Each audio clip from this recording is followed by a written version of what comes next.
শয়তান ওই দিন নিজেকে অত্যন্ত বেশি লাঞ্ছিত এবং অপমানিত ফিল করে। বদরের যুদ্ধে শয়তান নিজেকে সবচেয়ে বেশি অপমানিত বোধ করেছে।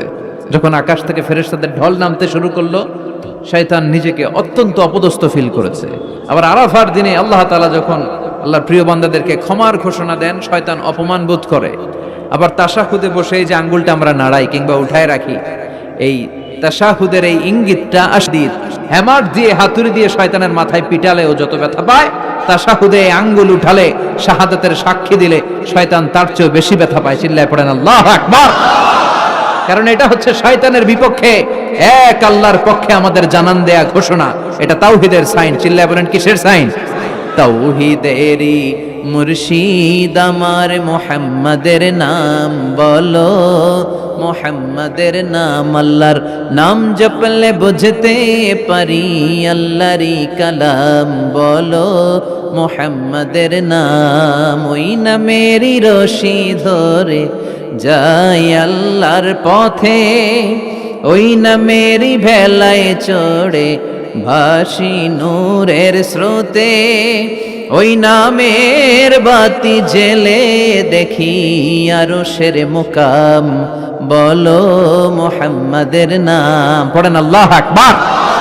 তাহলে শয়তানের বিপক্ষে এক আল্লাহর পক্ষে এটা হচ্ছে শাহাদাতের চিহ্ন। সুবহানাল্লাহ পড়েন। শয়তান সবচেয়ে বেশি অপমানিত বোধ করে এই তাশাহুদের সময় আঙ্গুল উঠালে, আবার আরাফাতের দিন। তাহলে বোঝা গেল 365 দিনের মধ্যে শ্রেষ্ঠ দিন কোন দিন? সবাই বলতে হবে। এবার বলেন 365টা রাতের মধ্যে শ্রেষ্ঠ রাত কোন রাত? কদরের রাত, ঠিক কিনা? ইন্না আনজালনাহু ফি লাইলাতিল কদরি ওয়া মা আদরাকা মা লাইলাতুল কদর, লাইলাতুল কদরি খায়রুম মিন আলফি শাহর। সুবহানাল্লাহ পড়েন। হাজার মাসের চেয়ে সেরা। বিশ্বনবী মদিনাতে কাঁদছেন। বিশ্বনবীর মন খারাপ।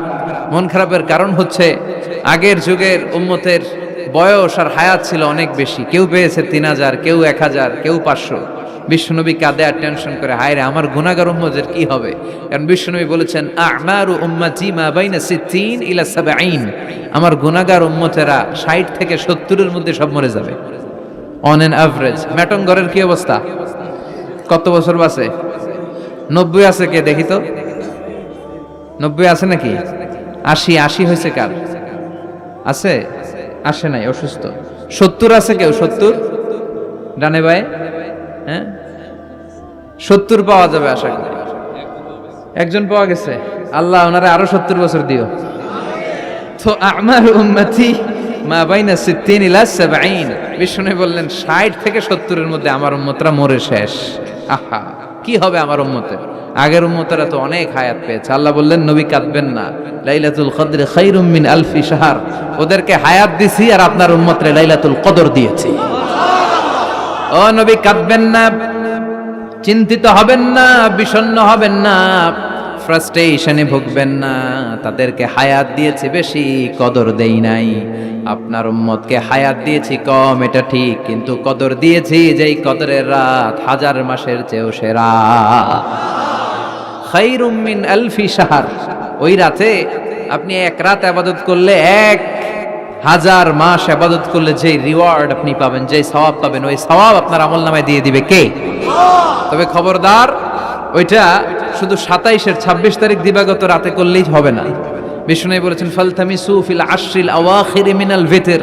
রমজানের শেষ দশকের বেজোর রাতে, অড নাইটে, অড বেজোর রাতে তোমরা তালাশ করো। তার মানে 21, 23, 25, 27, 29 এই 5 রাতেই আপনাকে ইবাদত করতে হবে বুদ্ধিমানের মতো। বুদ্ধিমান ঝুপবে যে কূপ মারে, ঠিক কি না? আর যারা বুদ্ধিমান নয় এরা খালি কলুর বলদের মতো খাটে। A practicing believer, they don't work hard, they work smart. বিশ্বাসীরা, আল্লাহর প্রিয় বান্দারা, তারা স্মার্টলি কাজ করে, তারা ঘাম ঝরায় না। তারা এমন সময় কাজ করে বসে একদিনের কাজে 1000 মাসের সওয়াব হয়ে যায়। এজন্য কদরের রাতে ইবাদতের দরকার আছে না নাই?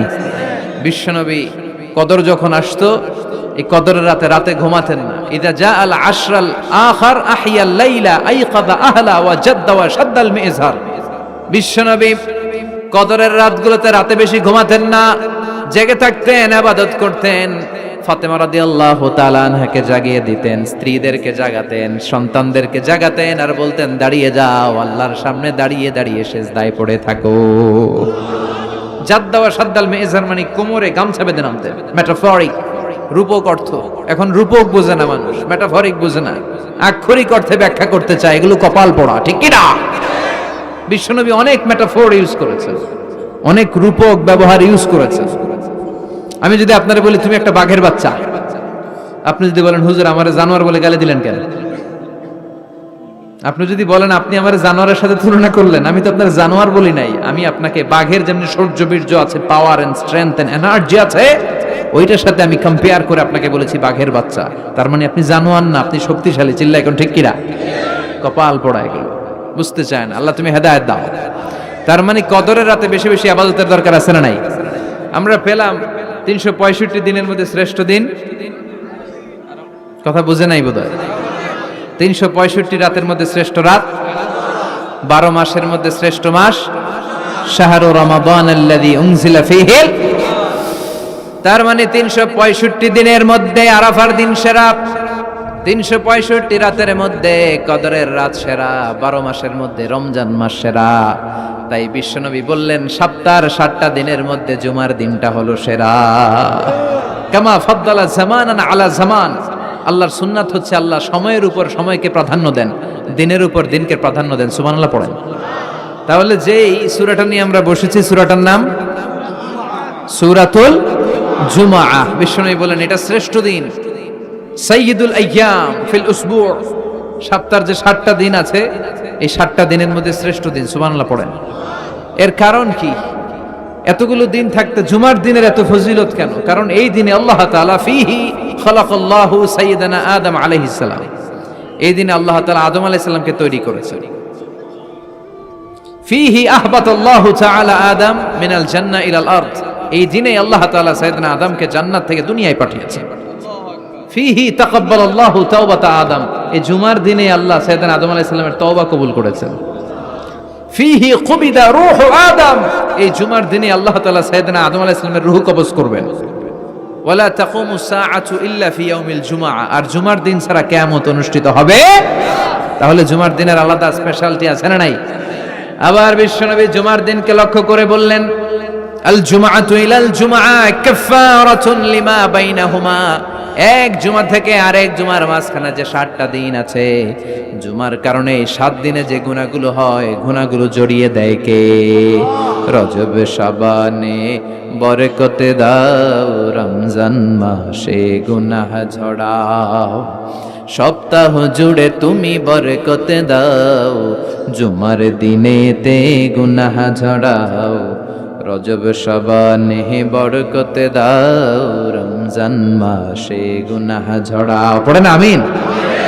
এই জুমার মাধ্যমে বিগত সপ্তাহের গুনাহগুলোকে ঝরিয়ে আপনার নিষ্পাপ করে দেয় কে? আর রমজানের মাধ্যমে বিগত 1 বছরের গুনাহ মাফ করে দেয় কে? এজন্য বিশ্বনবী রমাদান আল মুবারাক আসার 2 মাস আগ থেকেই নিজেকে প্রিপেয়ার করতেন, প্রস্তুত করতেন। রজব থেকেই তিনি দোয়া করতেন আল্লাহুম্মা বারিক লানা ফি রজব ওয়া শাবান ওয়া বাল্লিগনা রমাদান। আল্লাহ তুমি রজব শাবানে বরকত দাও, রমজান মাস আমাদেরকে পৌঁছিয়ে দাও। পড়েন আমিন। এখন যে মাসটা আমরা কাটাচ্ছি কি মাস? এই মাস থেকে বিশ্বনবী নিজেকে প্রিপেয়ার করতেন। আর শাবান মাসে বিশ্বনবী সবচাইতে বেশি নফল রোজা রাখতেন। যারা নফল রোজা রাখতে চান এরা শাবান মাসে রাখবেন। রমাদানের পরে যেই মাসে বিষ্ণু ইসা ইসলাম সবচেয়ে বেশি নফল রোজা রাখতো, ওই মাসটার নাম হচ্ছে শাবান। বেশি বেশি নফল রোজা রাখবেন তো? আল্লাহ তুমি কবুল করো। এই জুমার দিনের মর্যাদাটা আল্লাহ তাআলা সর্বপ্রথম ইহুদিদের দিতে চেয়েছিল। কাদেরকে? কথা বলেন। ওরা এটা নেয় নাই। ওরা নিজেদের জন্য শনিবারকে ওদের অ্যাসেম্বলি ডে বানিয়েছে। ওরা বলেছে না, আমরা শনিবারে ইবাদত করব। এই দিনটা আল্লাহ তাআলা নাসারাদেরকে দিতে চেয়েছে, তারাও নেয় নাই। তারা রবিবারকে তাদের ইবাদতের দিন হিসেবে চুজ করেছে। অবশেষে আল্লাহ তাআলা আমাদেরকে এই দিনটা দিতে চাইলেন, আমরা কোনো কথা ছাড়াই গ্রহণ করলাম, আর ধন্য হয়ে গেলাম। ফাগাদান লিল ইয়াহুদ ওয়া বা'দা গাদিন লিন নাসারা। জুমার দিনটা আমাদের দিন, গাদান মানে তার পরের দিন শনিবার হচ্ছে ইহুদিদের জন্য, আর রবিবার হচ্ছে খ্রিস্টানদের জন্য। আর আমাদেরকে জুমার দিন দিয়ে খুশি হয়ে গেলেন কে? আবার বিশ্বনবী বললেন জুমার দিনটা এমন দিন, এই দিনে আল্লাহর পক্ষ থেকে বিশেষ ফেরেশতারা মসজিদের সবগুলো দরজার মধ্যে দাঁড়িয়ে যায় এবং জুমার নামাজের আগ দিয়ে খতিব সাহেব আসার আগ পর্যন্ত লিখতে বসে যায়। কে কে মসজিদে ঢুকে নামগুলো তারা কাউন্ট করে, এন্ট্রি করে। সর্বপ্রথম জুমার সালাত আদায়ের জন্য যে মসজিদে ঢুকে আল্লাহর রাস্তায় উট কুরবানি করলে যেই সওয়াব, ওই ব্যক্তির আমল নামায় আল্লাহ ওই সওয়াব দান করে দেয়। সর্বপ্রথম জুমার দিন যে মসজিদে ঢুকে ফালাহুল বুদনা, তার জন্য থাকে একটা উট কুরবানির সওয়াব। ওনার পরে যে ঢুকবে ফালাহু বাকারা, তার জন্য গরু কুরবানির সওয়াব। 3 নম্বরে যে ঢুকবে ফালাহুল কাবসা, তার জন্য ছাগল কুরবানির সওয়াব। 4 নম্বরে যে ঢুকবে তার জন্য ফালাহু আদ-দাজাজা, মুরগি কুরবানির সওয়াব। 5 নম্বরে যে ঢুকবে তার জন্য আল বাইদা, ডিম কুরবানির সওয়াব। সুবহানাল্লাহ পড়েন। এরপরে ইমাম সাহেব যখন খুতবা দেওয়ার জন্য চলে আসে, ফেরেশতারাও বসে যায়, খুতবা শুনতে শুরু করে। সুবহানাল্লাহ পড়েন। তাহলে এই জুমার দিনের আলাদা সিগনিফিকেন্স আল্লাহর কাছে আছে না নাই? বেশি না কম? আলহামদুলিল্লাহ যে এই দিনটাকে আমরা ছুটির দিন হিসেবে পেয়েছি। 1984 সালে তৎকালীন প্রেসিডেন্ট হুসাইন মোহাম্মদ এরশাদ সাহেবের নাম শুনছেন? হ্যাঁ, উনি এটাকে রাষ্ট্রীয়ভাবে জুমার দিন হিসেবে ঘোষণা করেছিলেন। ওনার কল্যাণে আমরা এই দিনটাকে স্টিল নাও, এখনো পর্যন্ত এটাকে আমরা ছুটির দিন হিসেবে পেয়েছি। উনি ইসলামের জন্য অনেক কাজ করছেন, আবার স্বৈরাচারীও করছেন। তো ভালো খারাপ নিয়েই মানুষ, ঠিক কিনা? খারাপটার আমরা না বলি। আল্লাহ তোমার এই বান্দার এই ভালো কাজটাকে তুমি কবুল করো। পৃথিবীর অনেক মুসলিম দেশেও এই শুক্রবারকে, এই জুমাবারকে তারা ছুটির দিন রাখতে পারে না। ইভেন মালয়েশিয়া ইসলামের জন্য তারা অনেক কাজ করে, কিন্তু তাদের সাপ্তাহিক ছুটির দিন হচ্ছে রবিবার। সানডেতে তারা উইকেন্ড পালন করে। এর কারণ অনেক খ্রিস্টান দেশের সাথে ওদের ফিনান্সিয়াল অ্যান্ড কমার্শিয়াল ট্রানজাকশন হয়।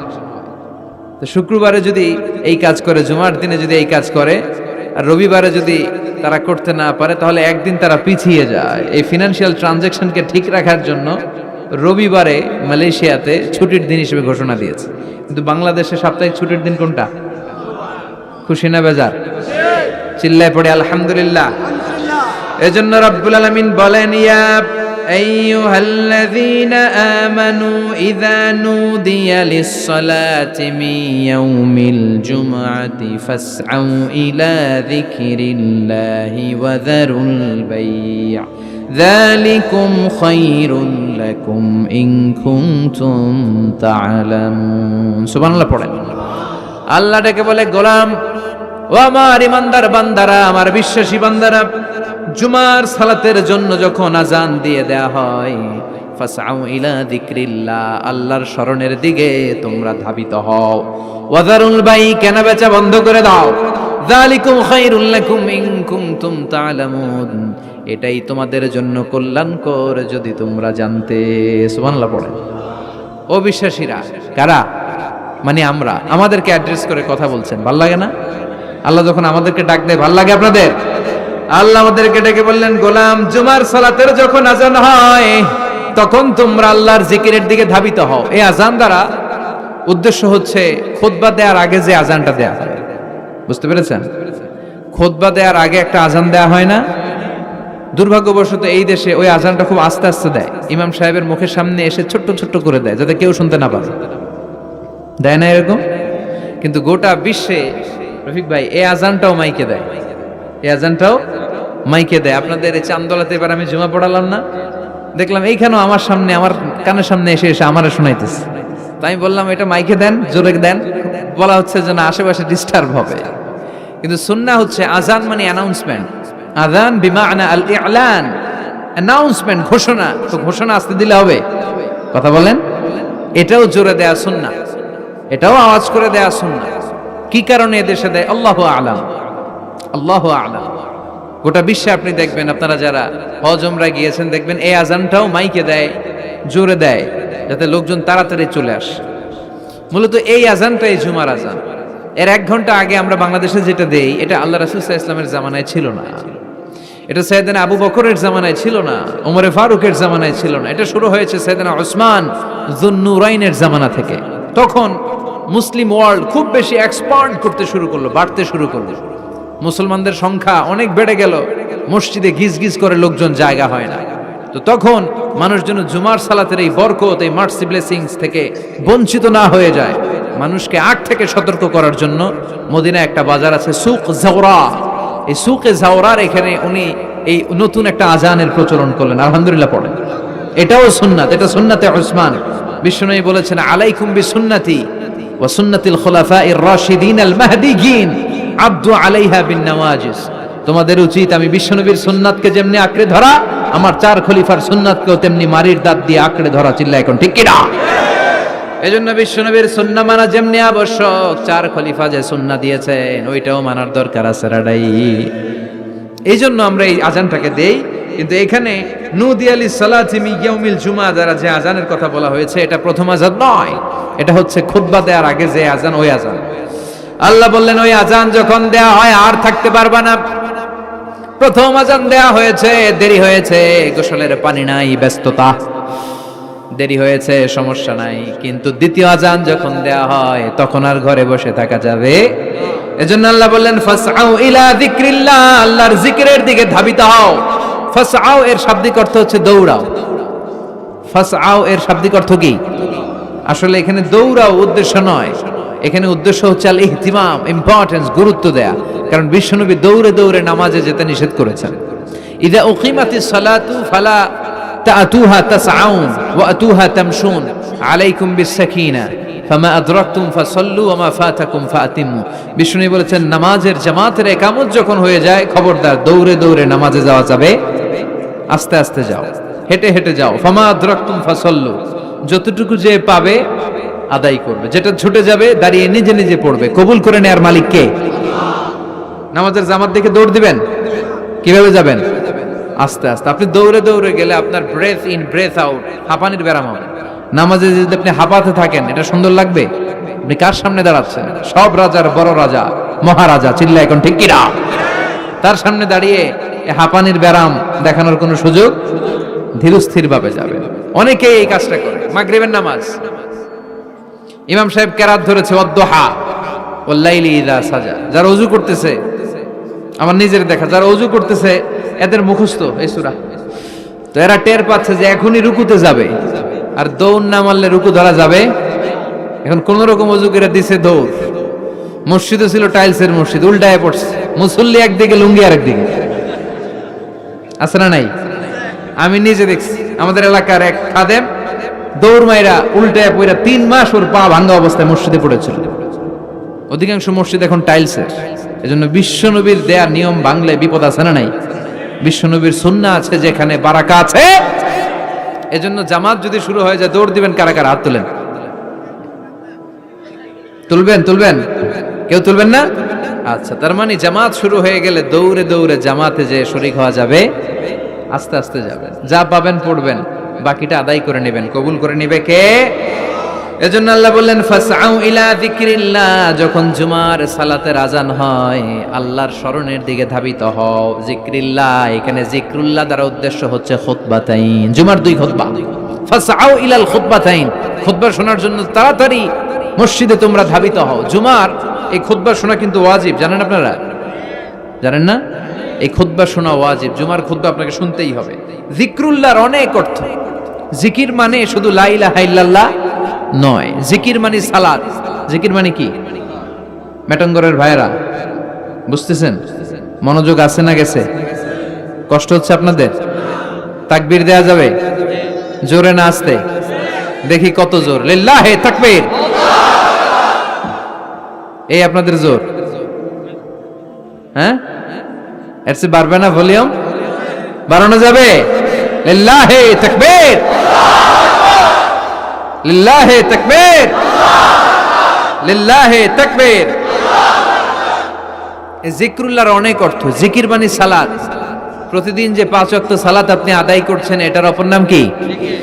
এজন্য রব্বুল আলামিন বলেন ইন্নানি আনাল্লাহু লা ইলাহা ইল্লা আনা ফা'বুদনি ওয়া আকিমিস সালাতা লিযিকরি। নিশ্চয় আমি তোমার রব, আমার স্মরণে নামাজ কায়েম করো। এই নামাজটা হচ্ছে আল্লাহর জিকির। এরপরে যে আমরা কোরআন তেলাওয়াত করি, এটাও কি? আল্লাহর জিকির। আবার বিশ্বনবীরে বললেন, নবী আপনি ওয়াজ করেন, ওয়াজটাও জিকির। এই যে আমি ওয়াজ করতেছি, আপনারা ওয়াজ শুনতেছেন, পুরো সময়টা জিকির। সুবহানাল্লাহ পড়েন। আল্লাহ বললেন, নবী ফাযাক্কির ইন্নামা আনতা মুযাক্কির, ও নবী আপনি জিকির করেন।